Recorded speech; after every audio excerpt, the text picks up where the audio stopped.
hoy vamos a tener mucho que aprender. Amén. Uy, ¿amén o no amén? Muy bien, entonces descubramos juntos, pidiéndole ya al Señor que nos ayude a comprender su palabra. Y vamos a Filemón, capítulo número 1, y lo vamos a leer juntos. Dice así la Biblia: Pablo, prisionero de Jesucristo, y el hermano, ¿quién está ahí? Timoteo, al amado Filemón, ¿qué era Filemón? Colaborador nuestro, y a la amada hermana Apía y Arquipo, nuestro compañero de milicia, y a la iglesia que está en tu casa. Gracia y paz a vosotros, de Dios nuestro Padre y del Señor Jesucristo.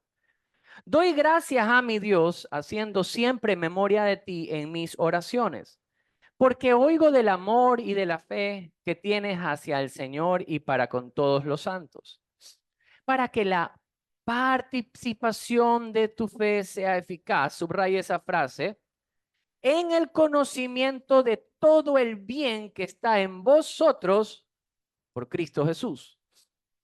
Pues tenemos gran gozo y consolación en tu amor, porque por ti, oh hermano, han salido confortados los corazones de quienes, de los santos.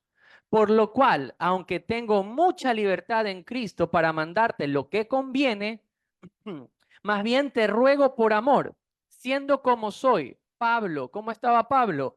Ya anciano y ahora además prisionero de Jesucristo. Te ruego por quién: por mi hijo Onésimo, a quien engendré en mis prisiones, en el cual otro tiempo te fue inútil, pero ahora a ti y a mí nos es útil, el cual vuelvo a enviarte. Tú pues recíbele como a mí mismo. Yo quisiera retenerle conmigo para que en tu lugar, o en lugar tuyo, me sirviese en mis prisiones por el evangelio. Pero nada quise hacer sin tu consentimiento, para que tu favor no fuese como de necesidad, sino como voluntario. Porque quizá para esto se apartó de ti por algún tiempo, para que le recibieses para siempre. No como esclavo, no ya como esclavo, sino como más que esclavo, como hermano amado, mayormente para mí, pero cuanto más para ti, tanto en la carne como en el Señor. Así que, si me tienes por compañero, recíbele como a mí mismo. Y si en algo te dañó o te debe, ponlo a mi cuenta. Yo, Pablo, lo escribo de mi mano. Yo lo pagaré, por no decirte que aún tú mismo te me debes también.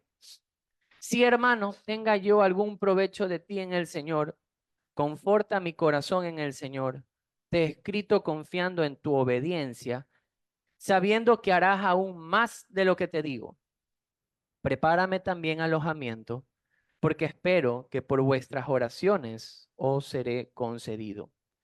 Te saludan Epafras, mi compañero de prisiones por Cristo Jesús, Marcos, Aristarco, Demas y Lucas, mis colaboradores. La gracia de nuestro Señor Jesucristo sea con vuestro espíritu. Amén. Muy bien. Entonces, hoy día vamos a observar un poco los personajes que salen en escena.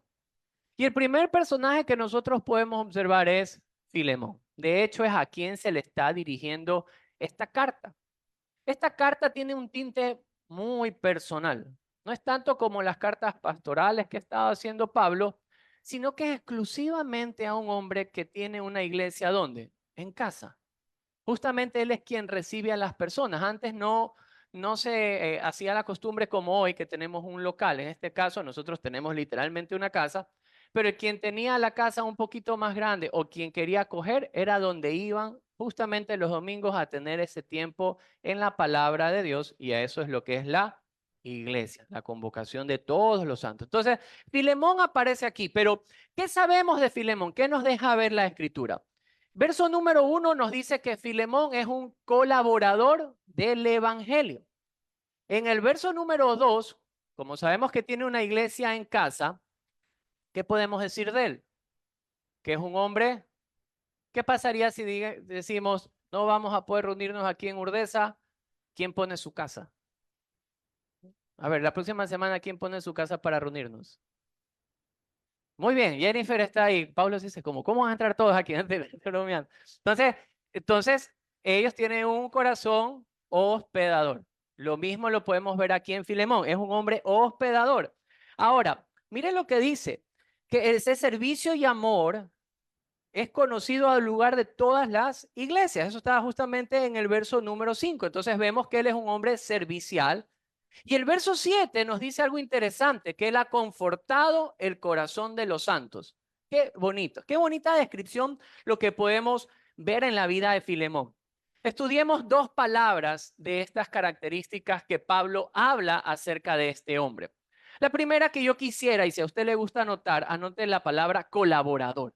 ¿Qué significa esta palabra colaborador? Bueno, viene de la palabra griega sinergos, dos vocablos, sin, ergos. Significa sin es con y ergo significa trabajo. Lo que significa colaborador aquí es alguien que trabaja en conjunto, alguien que trabaja en unidad, alguien que trabaja en igualdad que el otro.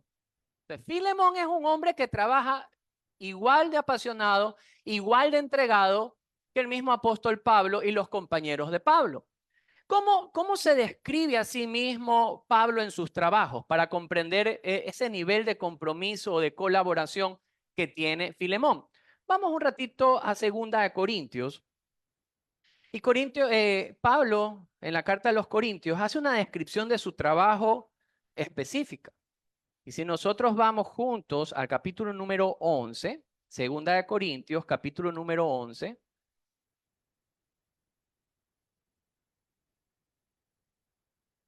vamos a estar desde los versos 26. Él hace una descripción muy interesante de la forma en la que él trabaja por el Evangelio, en pro del Evangelio, que es digna de observar. Y cuando usted llega y dígame, ya llegué, ya llegó, muy bien. Y veamos desde el verso número, usted lo puede leer en casa desde el verso 16, pero nosotros lo vamos a leer desde el verso 23. Dice, son ministros de Cristo, como si estuviera loco hablo. Pablo empieza a decir, yo más. Y aquí va la descripción del verso 23. En trabajos más abundantes, es la forma que está trabajando. En azotes sin número. En cárceles más. En peligros de muerte muchas veces. De los judíos, 5 veces he recibido 40 azotes menos 1. 3 veces he sido azotado con vara, 1 vez apedreado, 3 veces he padecido naufragio, 1 noche y 1 día he estado como náufrago en alta mar, en caminos muchas veces, en peligros de ríos, en peligros de ladrones, en peligros de los de mi nación, en peligros de gentiles, en peligros en la ciudad, en peligros en el desierto, en peligros en el mar, peligros entre falsos hermanos, en trabajo y fatiga, en muchos desvelos, en hambre y sed, en muchos ayunos, en frío y desnudez. Y además, o sea, todo esto, todo este trabajo sin número. Y mire lo que dice el verso justamente 28. Y además de otras cosas, lo que sobre mí se me agolpa cada día, la preocupación por todas las iglesias. Pobre Pablo, no podía ni llegar a la casa, o sea, no podía ver una película en Netflix tranquilo, porque llegaba y tal vez le sonaba el teléfono y decía, oye Pablo, mira, ¿sabes qué? Hay una pelea matrimonial, ven y ayúdanos. Y él tenía que pagar, no había Netflix por si acaso, pero tenía que dejar cualquier cosa, renunciaba a sí mismo con el ánimo de ir a servir a otros. Y esta es la forma que Pablo describe su trabajo en Cristo, en el Señor. ¿Y qué dijo de Filemón? Que él es un colaborador, uno que trabaja en igualdad. Este hombre Filemón tuvo que haber imitado muchas de las cosas que Pablo hacía. Entonces era muy probable que este hombre pastoreaba de manera igual o supervisaba de manera igual o enseñaba o sufría, oraba o visitaba. Esa era su forma de ser. Ese era Filemón. Y saben que aquí viene algo muy interesante. Nosotros si vemos esta descripción, podríamos decirnos, bueno, ¿y qué tiene que aprender Filemón de la vida? ¿Qué más puede aprender este hombre si su comportamiento es como lo que describe el apóstol Pablo? Pero ya vamos a llegar allá. La segunda palabra que yo quisiera que estudiemos, ya vimos colaborador, es la palabra confortar. Porque Pablo dice, por medio de ti, varios santos han sido confortados. Entonces, Esta semana nos tocó ir a comprar un colchón para una cama con mi esposa y ahora hay múltiples tecnologías. Hay una tecnología que te acuestas y te mide el latido del corazón, cuántas veces roncas, si no roncas. Es increíble para hacer mucho más confortable, descansada tu vida. Y cuando estudié la palabra confortar, que viene del griego anapao, significa uno que permite que cese cualquier movimiento o trabajo para recuperar y recibir fuerzas. Entonces, un buen nombre para el colchón sería anapao. Porque la verdad es que esa descripción de que tu corazón o tu vida ha confortado el corazón de los santos, es que la misma presencia de Filemón le daba descanso a sus hermanos.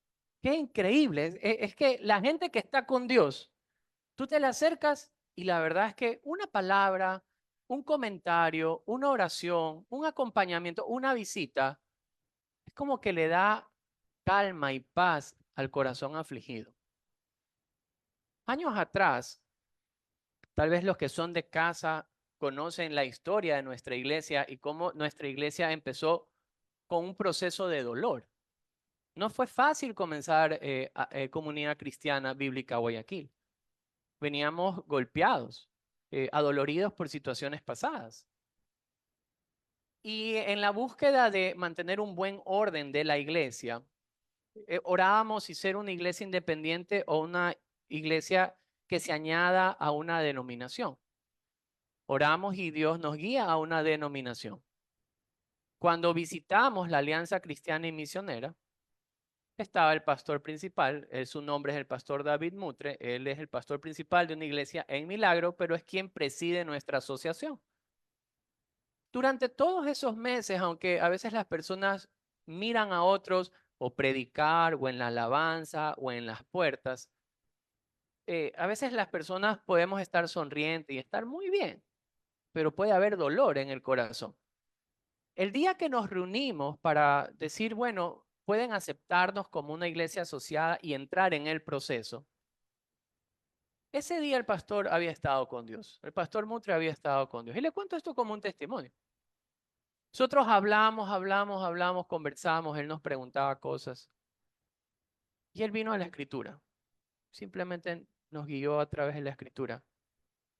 Todos los que estábamos ahí terminamos con lágrimas en los ojos después de su oración. Porque sentimos como que habíamos llegado a casa, habíamos sentido como un descanso en el corazón después de un proceso difícil. Así se puede describir tal vez a ese hombre Filemón. Tal vez muchos hermanos de su congregación en Colosas, porque él era de Colosas, se acercaban a él y simplemente Filemón tenía una palabra exacta, había estado con Dios en oración y venía alguien y le daba la palabra idónea y el corazón de ellos se iba en paz, se iba tranquilo. Y esto es justamente lo que describe la vida de Filemón, que él era un hombre colaborador, trabajaba igual a la par, de la misma forma tal vez que Pablo, y sabía cómo confortar el corazón de sus hermanos. ¿Cómo podríamos entonces definir a Filemón? Ahí vale hacer una definición de él y yo puse esta definición. Filemón es un discípulo de Cristo que trabaja arduamente por los santos y sabía dar descanso al corazón del hermano.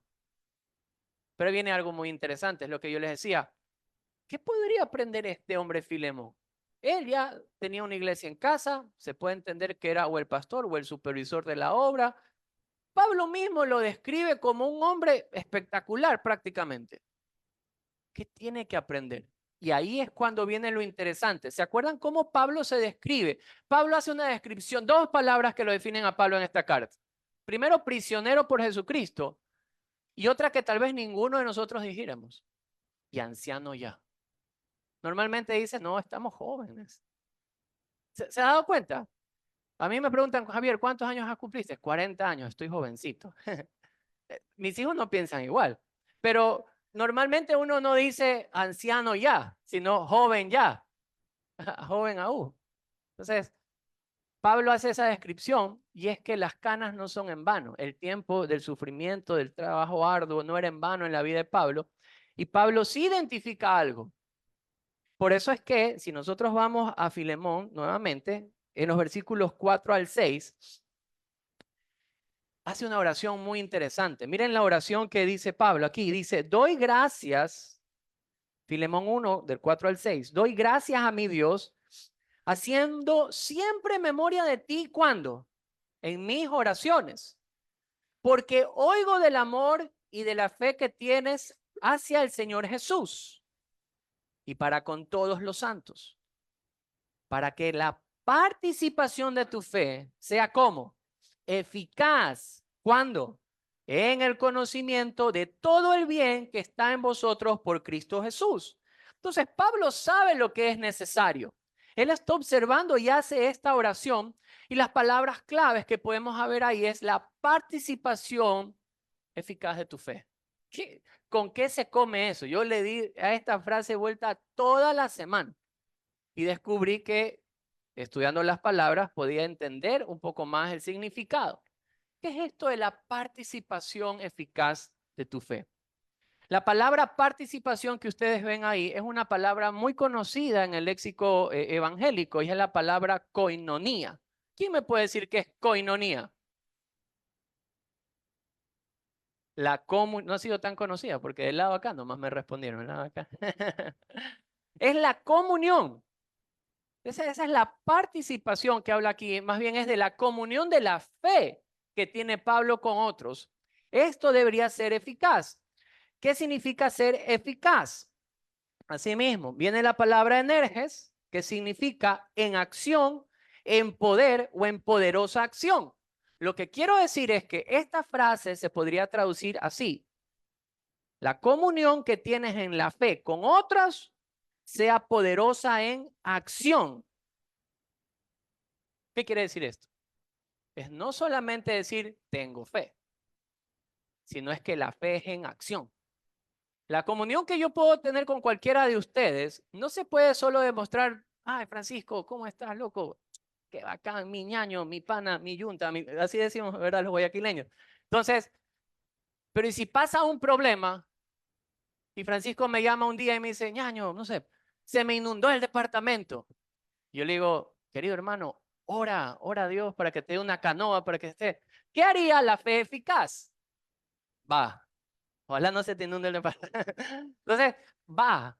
La comunión, la participación de mi fe debe ser eficaz. Pero ¿cómo mi participación de fe que tengo con otro hermano puede ser eficaz? Conociendo a Jesús. Eso es lo que Pablo está diciendo. La comunión que tienes en la fe con otros, eso sea poderoso. Entre más conoces a Jesús, es lo que quiere decir. Ahora, ¿qué es lo que Pablo sabía? Justamente esto, que entre uno más conoce a Jesús, entre uno más conoce de quién es su Salvador, puedes tener una mejor comunión con otros. Tu comunión de fe puede ser eficaz. Por eso, miren esto de aquí que Pablo ora para los Efesios. Venga conmigo al libro de Efesios, capítulo número 1. Efesios capítulo número 1, Pablo dice algo muy similar lo que le empieza a decir justamente a Filemón. Y en Efesios capítulo número 1, versículo número 15, ¿llegó? Si no, yo le espero. Efesios 1, verso número 15. ¿Ya?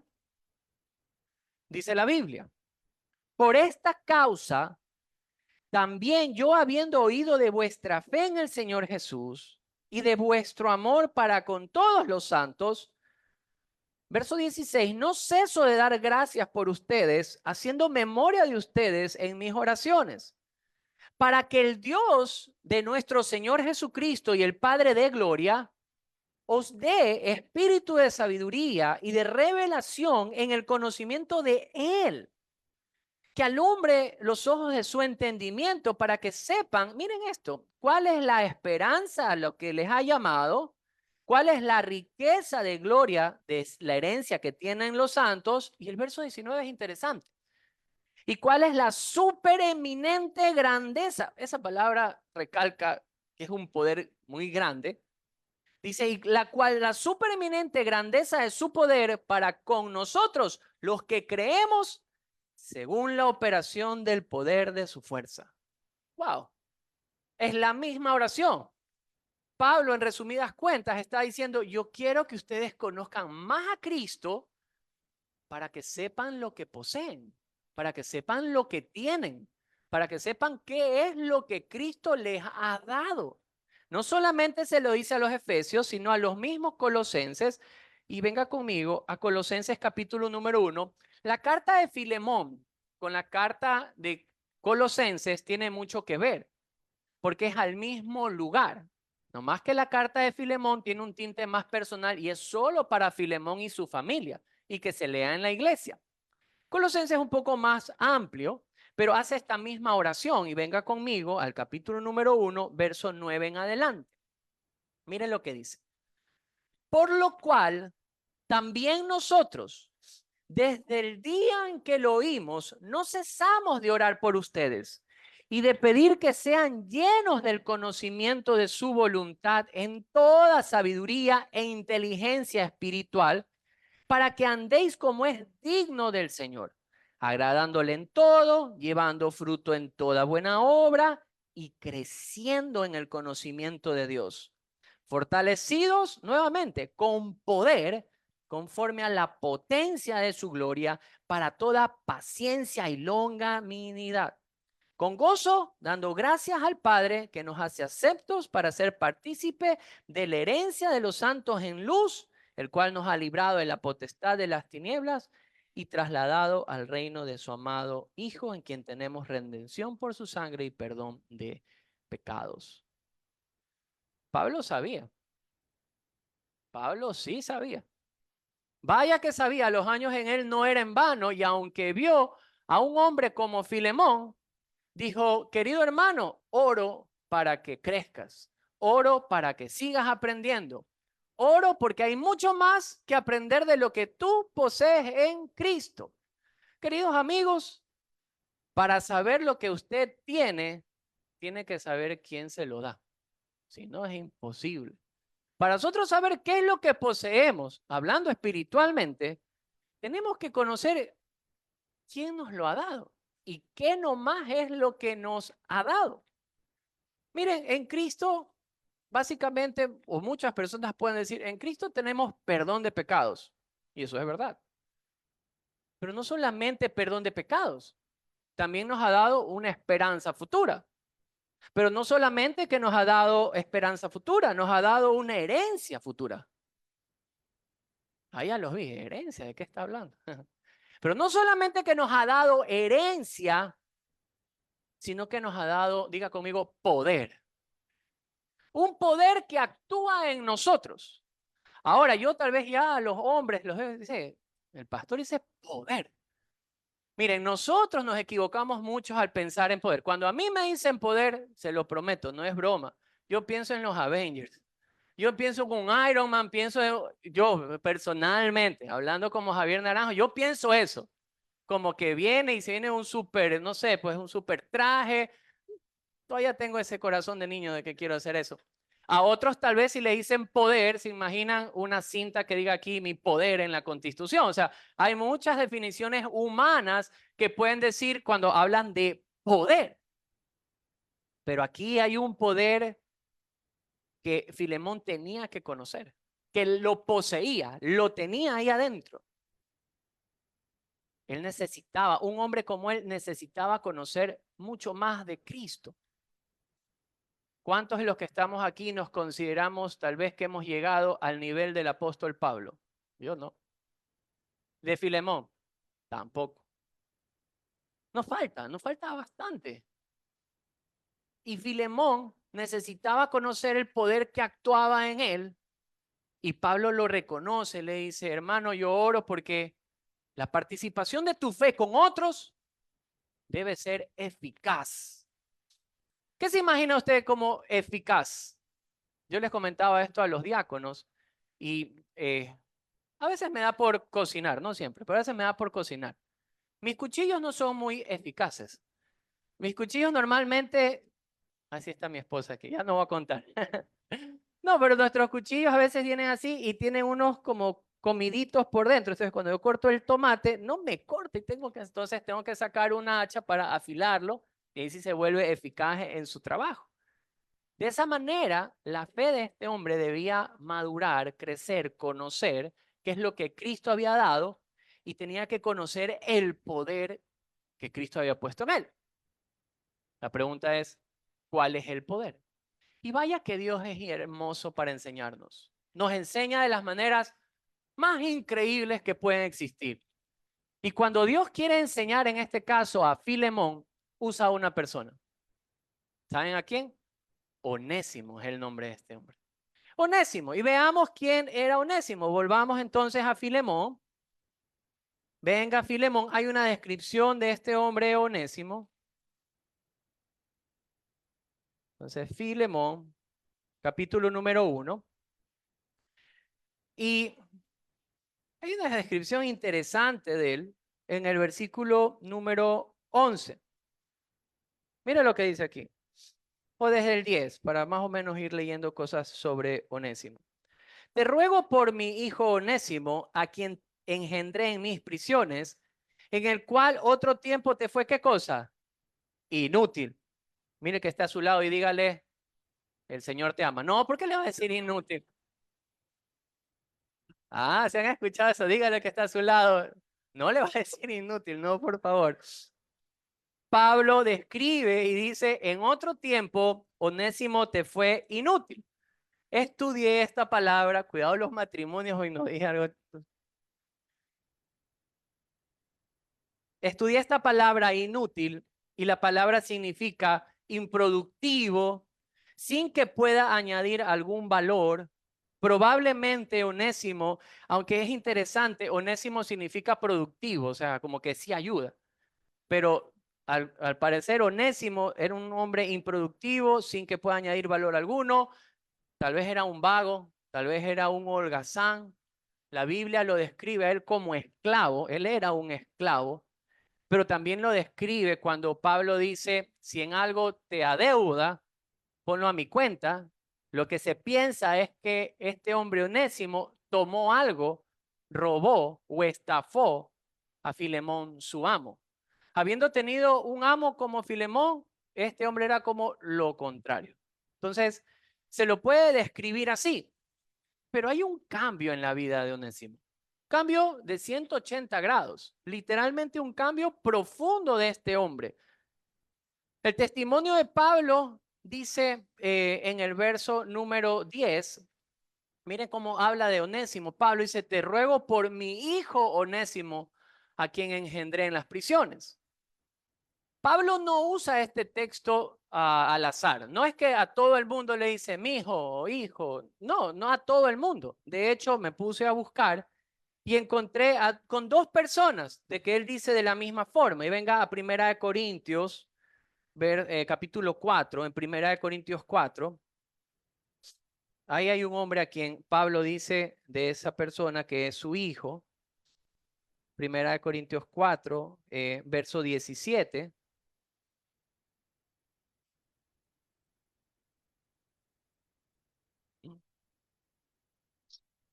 ¿Llegó? Muy bien, entonces, 1 Corintios 4, 17 dice así, por esto mismo os he enviado a Timoteo, que es mi hijo amado y fiel en el Señor, el cual os recordará mi proceder en Cristo de la manera que enseño en todas partes y en todas las iglesias. Entonces, Pablo está diciendo de Timoteo, este es mi hijo, y él les va a enseñar cómo yo mismo actúo. Ese es el nivel de amor, de confianza que Pablo le tiene a Timoteo y por eso le dice hijo. Encontré otro, vamos un ratito al libro de Tito. En el libro de Tito también justamente hay un hombre llamado Tito. ¿Ya encontró Tito? Yo no, esperemos un ratito. ¿Y dónde se fue Tito? Ah, ya. Gracias. Ven, ustedes están mejor leídos que yo. Entonces, Tito, capítulo número 1, verso número 4. Miren lo que dice. A Tito, verdadero hijo en la común fe, gracia, misericordia y paz de Dios, del Padre y del Señor Jesucristo nuestro Salvador. Entonces, esta es una carta escrita a este hombre, quien fue dejado en Creta para que observe qué era lo deficiente, qué estaba pasando mal justamente en esa iglesia. Y este es un hombre a quien Pablo también considera su hijo. Y de ahí, por lo menos, no encontré otras referencias de quien Pablo diga que es un hijo solo de Onésimo. O sea, Timoteo es uno de los héroes de la fe, por si acaso, en el Nuevo Testamento. O sea, si hubiera cuadros de oro, él estuviera por ahí. O sea, es un hombre muy reconocido por su obra, por su amor. Hijo espiritual del apóstol Pablo, lo mismo Tito. Y de este hombre que se le dice inútil, improductivo, vago, holgazán, esclavo, ladrón, estafador, tiene un cambio. Un cambio por completo, una transformación por completo. Y Pablo llega a decir, este hombre es mi hijo, tal cual como los demás. Y no solamente que era así, sino mira lo que dice Filemón. Vámonos al verso 11 y 13. Esto es súper interesante.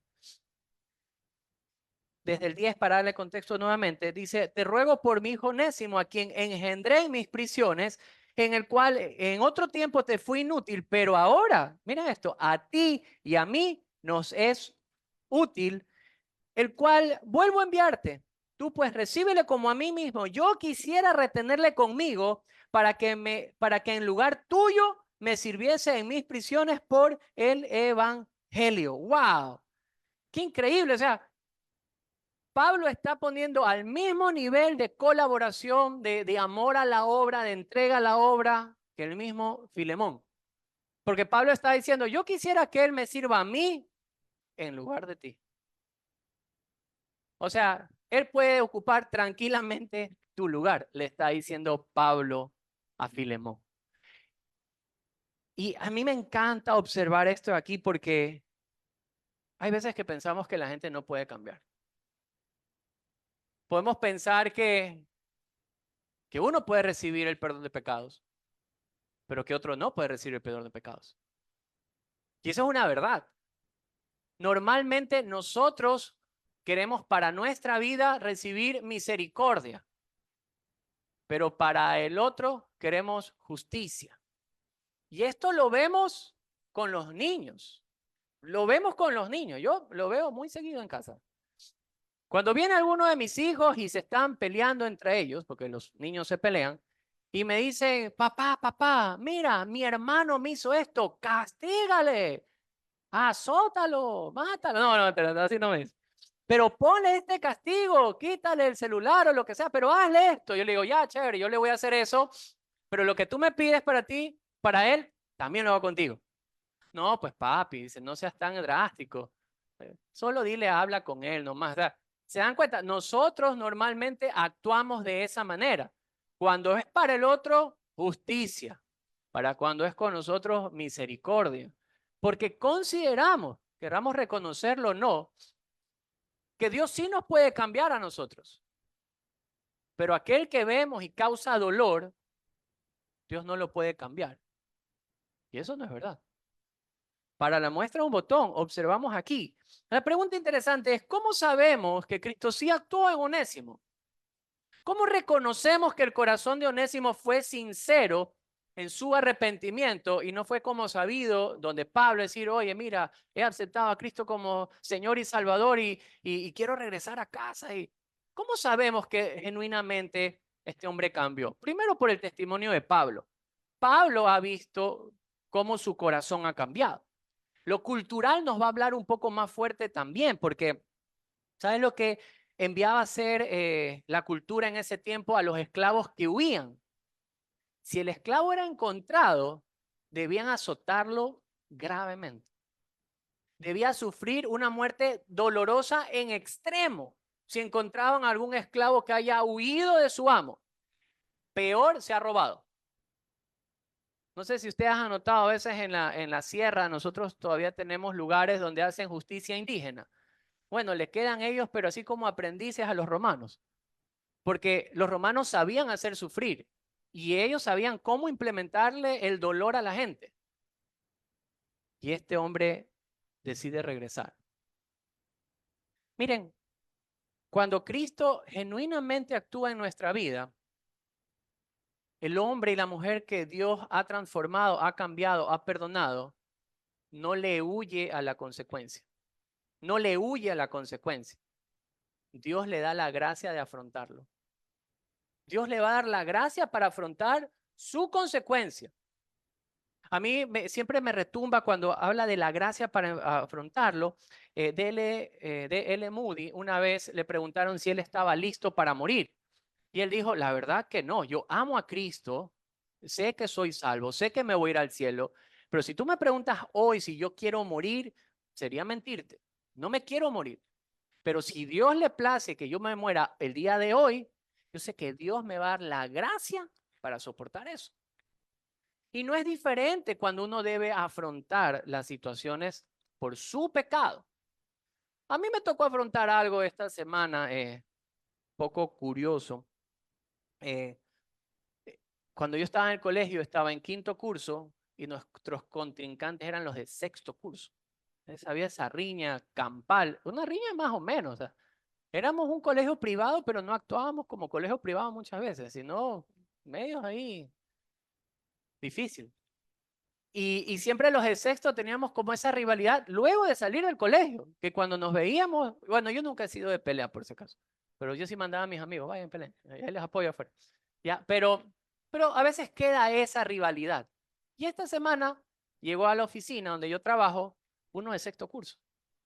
Y lo vi, y yo le dije, y se sentó, estaba preguntando ahí por unas cosas, y yo mismo, ¿saben qué dije? No, esta vez me paro, y él se llama Jorge. Y le grito, Jorge. Y como estaba en mi territorio, ahí sí me puse, no, Jorge. Y él se vira y sí se sorprendió. Y dice, Javier, ¿qué haces aquí? Y le digo, no, yo trabajo aquí, ay, en serio. Y le digo, qué gusto verte, le digo.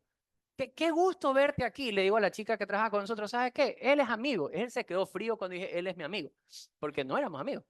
Le digo, y dele un descuento. Ah, ya, uy, qué chévere, Javier. Entonces, esa es la gracia. Aunque la verdad que han pasado muchos años, han pasado bastantes años. Yo sí me pongo a pensar en esto de aquí porque, miren, cuando Dios realmente actúa en tu corazón, no puedes huir de la voluntad de Dios, sea cual sea. Sea tal vez un poco más fácil como lo que me tocó a mí vivir esta semana, o un poco más complicada como lo que le estaba pidiendo justamente Pablo a Filemón que tenía que afrontar. Pero tanto Filemón como Onésimo, si realmente Cristo había actuado en sus corazones, podrían enfrentar esto de aquí, podrían hacer la voluntad de Dios, es lo que quiero decir. Si ustedes recuerdan Lucas, tanto capítulo 18 y capítulo 19, Jesús habla con un joven rico. Este joven le pregunta, Señor, ¿qué debo hacer para entrar al reino de los cielos? Y Jesús le cita todos los mandamientos, menos el de ama a Dios, el primer mandamiento. Entonces este joven le dice, Señor, yo he guardado todos los mandamientos que me dices, he honrado a mis padres. Bueno, todos los mandamientos los he honrado. Entonces Jesús lo mira y le dice, ok, vende todo lo que tienes, dáselo a los pobres y sígueme. ¿Saben lo que pasó con este hombre? Se fue triste, dice la Escritura, porque Dios no había actuado en su corazón. Él todavía tenía ese pecado de la avaricia, lo tenía ahí, no lo quería dejar. Cristo no había actuado en él. Él no quería renunciar a su pecado. Entonces Cristo no había actuado en él.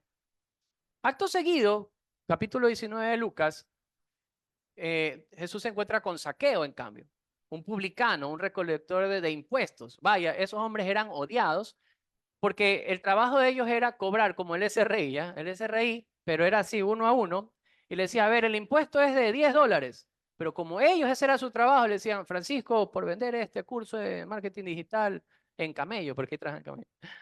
Un chiste, entonces decía, ¿sabes qué? Mi impuesto para ti ahora va a ser $50. 10 le daba el Estado y él se quedaba con 40. Así era como trabajaban los publicanos, por eso eran tan odiados. Zaqueo, un hombre bajo de estatura, sabe que Jesús pasa, sube un árbol, lo observa y Jesús se detiene, le dice, Zaqueo, es necesario que yo vaya a tu casa. Va a la casa de Zaqueo, Zaqueo invita a todos sus amigos y cuando Jesús está ahí, Zaqueo hace algo que solamente alguien que Dios ha tratado en su corazón puede hacer y le dice, Señor, si yo he estafado a alguien, voy a devolverle 4 veces lo que yo les he tomado de ellos. Y Jesús dice, Hoy ha venido la salvación. Este es un hijo de Abraham, así le llama. Increíble. Él tenía que afrontar su consecuencia, sí, y Dios le dio la gracia para afrontarlo, sí. ¿Por qué? Porque había confiado en Cristo, porque su vida había sido transformada. Y eso es lo que nosotros observamos en la vida de Onésimo. Onésimo buscó hacer la voluntad de Dios porque enfrentó su consecuencia. Su vida estaba en peligro, literalmente su vida estaba en peligro. Si lo cogían, a la paila, lo mataban. Y él tiene que ir y enfrentar a la persona a la que le estafó. Literalmente le estafó. Entonces, Pablo ya anciano sabe esta necesidad que tanto Filemón como Onésimo tienen, y ellos dos, porque algunos dicen, Dios quería trabajar con Filemón, no, también con Onésimo. Ellos dos tenían que conocer que en Cristo podían hacer dos cosas muy interesantes: perdonar y recibir, y el otro afrontar su consecuencia. Ahora, ¿cuál fue la petición de Pablo que le hizo varias veces a Filemón? En Filemón, si usted ve en el verso número 12, Pablo le dice a Filemón, recibe a Onésimo, recíbelo como a mí mismo. Wow. De esa forma tenía que recibirlo.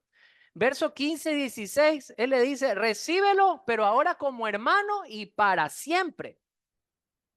Y en el verso 17, en cambio, le dice, recíbelo como a un compañero, como a mí mismo, dice otra vez, pero significa como a compañero.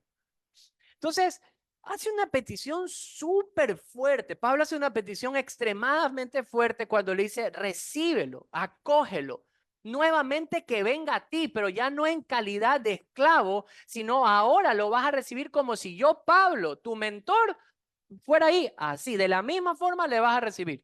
Y no solamente así, lo vas a recibir como un hermano en Cristo y para siempre. Culturalmente hablando, en esta época, esto era súper complicado porque los amos se diferenciaban en extremo de los esclavos. En extremo, eran dos vidas totalmente diferentes. Y Filemón tenía que romper aquí cualquier paradigma, cualquier cosa cultural. Esta amistad, este amor que iban a tener entre Pablo y Filemón iba a romper la barrera cultural de la época. Justamente eso está viendo. Por eso es que lo que pide Pablo no es fácil. Sigo leyéndome un libro de Corrie ten Boom y no me deja de sorprender lo que a esta mujer le pasa. Y en cierta ocasión, Corrie ten Boom, solo para dar contexto, fue llevada como prisionera en tiempo de los nazis. Su padre muere en el campo de concentración, su hermana muere en campo de concentración, su madre creo que también muere en campo de concentración. Ella sobrevive, ella narra, su testimonio es cómo narra la maldad de los nazis, de los guardias, cómo las trataban. Bueno, maltrataban, abusaban, golpeaban, insultaban. Los pusieron a vivir en condiciones extremas, donde sus ni colchones, la paja que ponían sobre la madera era con pulgas y las pulgas sobre sus cuerpos, cómo salieron extremadamente delgados. Y todo esto en contexto, ella sale, se encuentra inclusive un día con uno de los guardias que la había maltratado y ella pudo perdonar. Ese es el contexto, que ella pudo perdonar, en este caso, a los nazis. Y va y sale por todo el mundo a predicar sobre esto. Pero le pasó algo interesante. Ella cuenta que en cierta ocasión un grupo de hermanos cristianos obraron mal en contra de ella. Y dice ella que un día dice, bueno, yo ya no quiero tener nada en contra de estos hermanos, voy a perdonarles. Entonces dice que ella, luego de 10 años que pasó esta situación, vino un hermano y le dice, oye, ¿y qué es de Juanito y Pepito y Sutanito? ¿Que te acuerdas que te hicieron esto? Y ella dijo, dice que con gran orgullo dijo, no sabes, dice, yo ya les he perdonado, eso ya está en mi baúl de los recuerdos. Literalmente dijo así. Entonces el amigo le llamó la atención eso en mi baúl de los recuerdos. Dice, ¿qué es eso del baúl de los recuerdos? Dice, no, cosas que yo escribo y guardo en el baúl de los recuerdos. Y le dice, ¿todavía tienes guardado eso en un baúl y escrito todavía? Y Corrie le dice, sí. Cuando le dice eso, Dice ella que ella cae en cuenta que todavía estaba resentida, que no las había perdonado porque todavía lo tenían escrito ahí. Entonces dijo, esa noche yo tuve que coger ese papel, lo quemé, lo boté, me deshice de ellos. Y yo creo que genuinamente pude perdonar a esas personas en ese momento. Queridos amigos, ¿qué quiero decir con esto? Es mucho más fácil perdonar a alguien externo.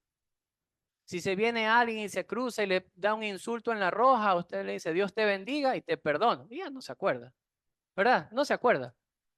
Pero si es un hermano, un padre, una esposa, un amigo, compañero de trabajo, se va a permanecer ahí. Peor si es un hermano de Cristo. Lo va a mantener ahí como llaga. Porque es más difícil perdonar al interno, al cercano, al amigo, al hermano. Es más difícil que perdonar al extraño. Y eso es lo que Pablo observa para que ellos puedan vivir una verdadera fe que muestre comunión unos con otros. Qué difícil que es perdonar. No es fácil perdonar. Y Pablo se da cuenta que esto era necesario que Filemón y Onésimo sepan. ¿Sepan qué cosa? Que tenían poder dentro de ellos dado por Cristo para perdonar. ¿Se acuerdan que yo les decía que cuando nosotros decimos poder, pensamos, yo pienso en los Avengers, otros en ser presidente, otros en ser ministro, no sé, pues piensas en el poder que tienes. Cuando Cristo nos habla de poder, nos habla de las cosas espirituales, de lo que realmente vale en la vida, en el compañerismo que podemos tener unos con otros, en la unidad que puede haber en una familia por causa de que Cristo está en medio de nosotros. Porque claro,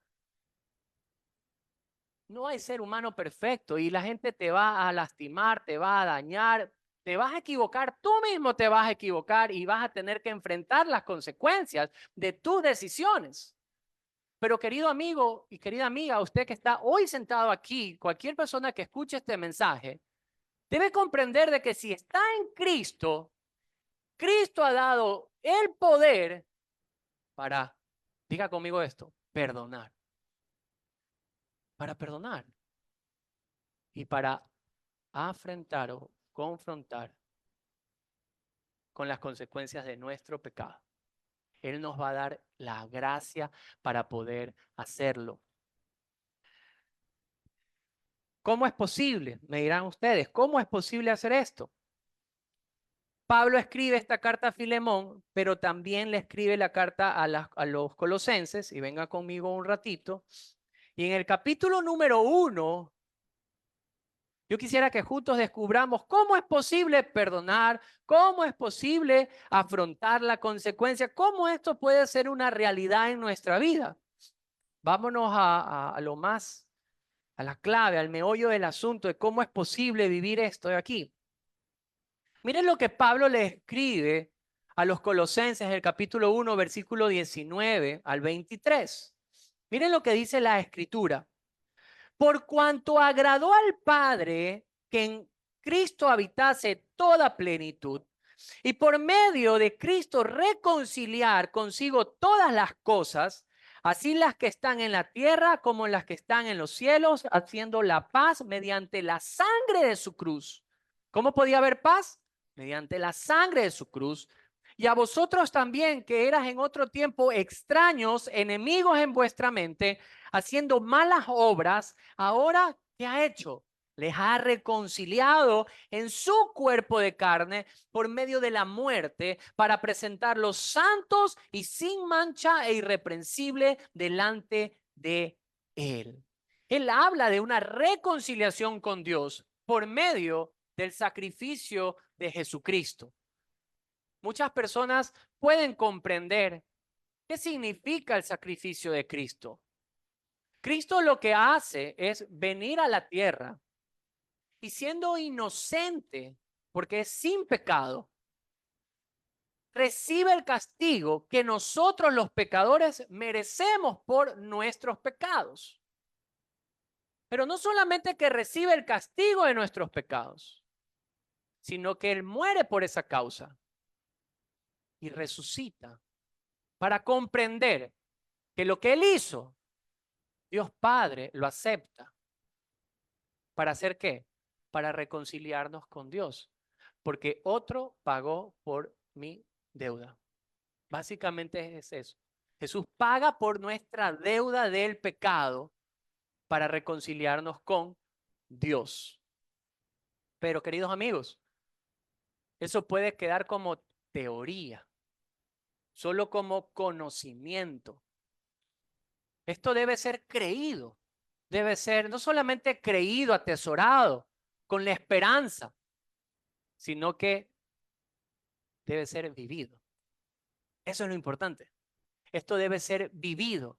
¿Y qué es lo que hace Pablo con Filemón, que tal vez predicaba en todo momento de esto?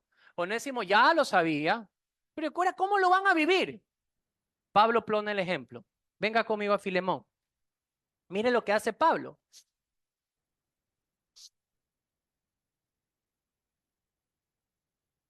En Filemón, esto es lo que Pablo empieza a decir. Desde el verso número 15. Porque quizá para esto se apartó de ti por algún tiempo, para que le recibieses para siempre. No ya como un esclavo. Miren cómo le dice, ya no lo recibas como un esclavo, sino más que esclavo, como hermano amado. Mayormente para mí, pero cuanto más para ti. Tanto en la carne como en el Señor. Y aquí viene algo súper interesante. Así que, si me tienes por compañero, recíbele como a mí mismo. Y si en algo te dañó o te debe, ¿qué está diciendo Pablo? Ponlo a mi cuenta. Yo, Pablo, lo escribo de mi mano. Yo lo voy a pagar, por no decirte que aún tú mismo te me debes también. Sí, hermano, tenga yo algún provecho de ti en el Señor, conforta mi corazón en el Señor. Onésimo probablemente había robado de Filemón, había tomado el dinero y había huido. Filemón coge y se encuentran con Pablo en la cárcel y Pablo le enseña el evangelio, él cree en el evangelio, él es perdonado y va de regreso hacia ahora, hacia el que le defraudó. Él va ahora a regresar a aquel que él tomó. ¿Qué fuera lo correcto hacer? ¿Saben qué? Mira, te devuelvo el dinero. ¿Es lo correcto o no es lo correcto? Sería lo correcto hacer. Pero ¿de dónde va a sacar Onésimo, un esclavo, holgazán, vago como era, dinero para devolver? No tenía. Pablo dice, yo de lo mío te voy a pagar. Lo que él te debe, yo lo voy a pagar. Queridos amigos, tal cual como Onésimo somos nosotros. No hay nada que usted y yo podamos hacer para poder pagar la deuda de nuestro pecado. No nos alcanzan las obras, no lo vamos a poder hacer. Por eso es que Pablo se presenta a sí mismo como una imagen increíble de lo que significa ese intercambio, de lo que Cristo ha hecho por nosotros. Pablo les está enseñando más que teoría, él mismo les está enseñando a Cristo con su vida. Él está diciendo, Onésimo te ha estafado, yo lo voy a pagar, ponlo a mi cuenta. Y Onésimo no tenía nada más que decir, es verdad. Lo que Pablo está haciendo es lo mismo que Cristo hizo conmigo. Porque a mí no me alcanzaban mis obras para llegar al cielo y Cristo lo hace por mí.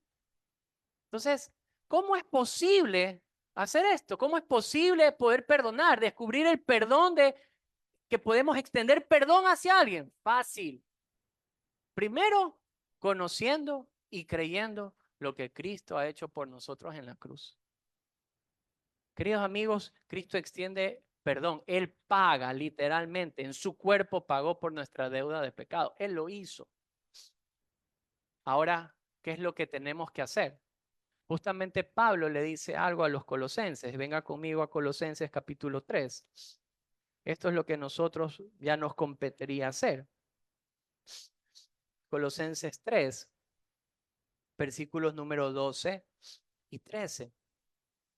Colosenses 3, versos 2 y 13 dice, vístanse pues como escogidos de Dios, santos y amados, de entrañable misericordia, de benignidad, de humildad, de mansedumbre, de paciencia, soportándose unos a otros y perdonándose unos a otros si tuviere queja en contra de otro. Por favor, marquen esta frase. De la manera que Cristo les perdonó, así también háganlo ustedes. ¡Wow! De la manera en la que Cristo les ha perdonado, así mismo háganlo ustedes. Queridos amigos, es posible perdonar cuando comprendemos que Cristo nos ha perdonado. No es fácil perdonar, pero es posible. No en nuestras fuerzas, no por lo que nosotros podamos hacer, sino porque Cristo ha puesto ese poder en nosotros por medio de su Espíritu, porque lo hemos recibido primero nosotros. Aquella comunión en la fe que debía ser poderosa en acción, que debería ser eficaz, era posible. Pero Filemón y Onésimo tenían que reconocer qué era lo que Dios había hecho en ellos. Ahora ellos debían de vivirlo. Y Cristo les iba a dar el poder para hacerlo. Y de lado y lado.